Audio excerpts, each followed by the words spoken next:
find the rivers, you find the railroads, you find where most of the battles in Tennessee took place. Ultimately, whoever controls the rivers and the rails, particularly in Tennessee, wins the war. As a military strategy, it is straightforward and simple. But controlling the rivers and rails in the Civil War goes outside the lines of battles to bring malice and misery to ordinary people who just want to live in peace. Civilians suffered inordinately from the war because of the occupation of hostile troops. A Potter feels forced into making a patriotic choice that brands him a traitor. The dreams of a teenage girl in a river town are disrupted by invasion and loss. The challenge also makes men into heroes, like the volunteers whose risky ride on the rails leads to a Medal of Honor, but also an engagement with the executioner. It still comes down to one thing. The rivers in Tennessee have been compared to daggers plunging into the heart of the South. And that's what they were.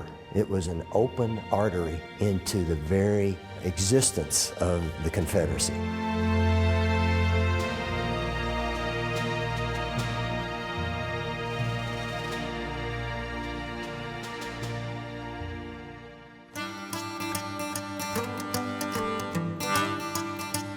It is the good old days of the South, and Tennessee is right in the middle of it.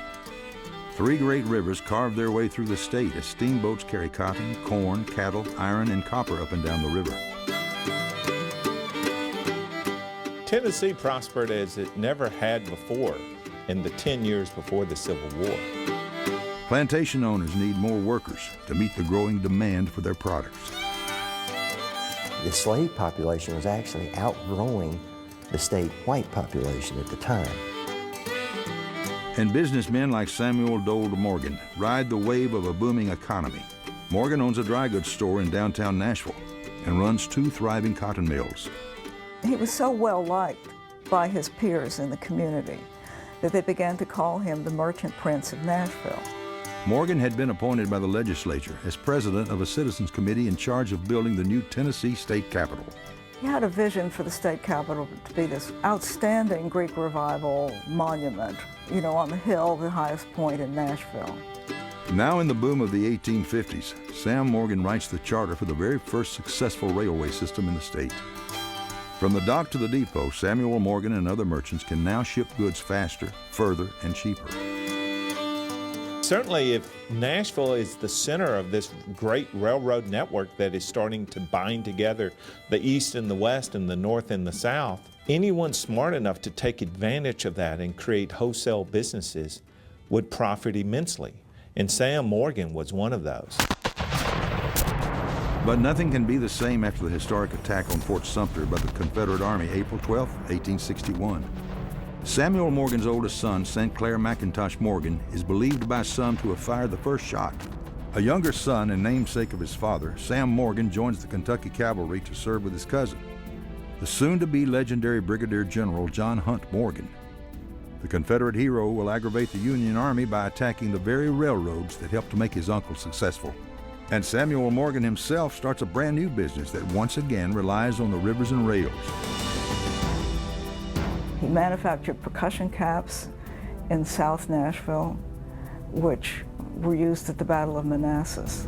So those same rivers and rails that had transported prosperity to Tennessee and the South will now become lifelines for moving men, ammunition, and supplies to a war that splits the nation.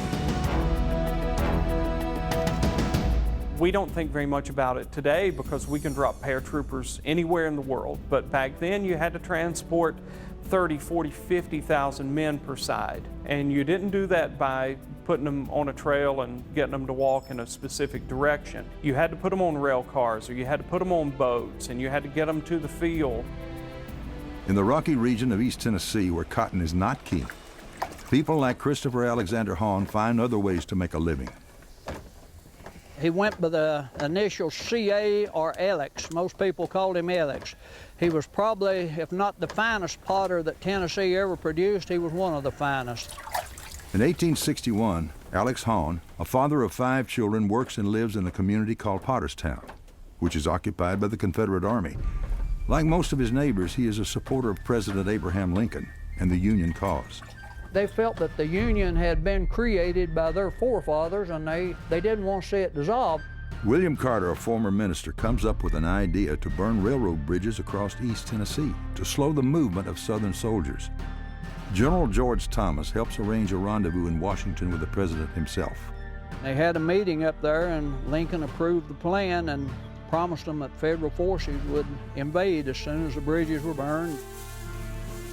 Among the secret conspirators on that early morning, November 8, 1861, is Alex Hahn.